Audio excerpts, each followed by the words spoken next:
Welcome to our size calculation tutorial. In this video, we will cover how to calculate the size for double doors below a drawer front. Shown here in our tutorial is a full overlay kitchen. This is what a partial overlay kitchen will look like.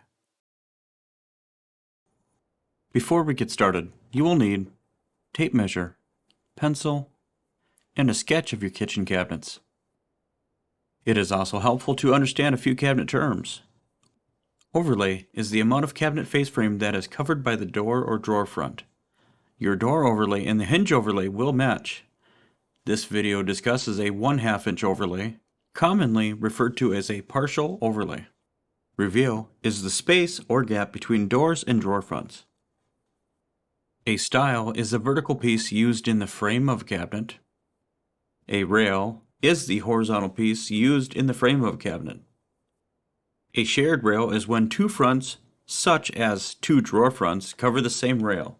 Now, let's jot down some measurements for this scenario. With your tape measure, you will measure the width and the height of your opening. If there is a center stile, measure over it. Then, measure the widths of the stiles and rails. Make note of all these measurements. Now, let's calculate the width you will need for these doors. Your formula is opening width plus left overlay plus right overlay divided by the number of doors minus reveal. In this example, that is 30 inches plus 0.5 inches plus 0.5 inches divided by 2 minus 1/16 of an inch. Now, let's calculate the height. Your formula is opening height plus top overlay plus bottom overlay. In this example, that is 22 inches plus 0.5 inches plus 0.5 inches.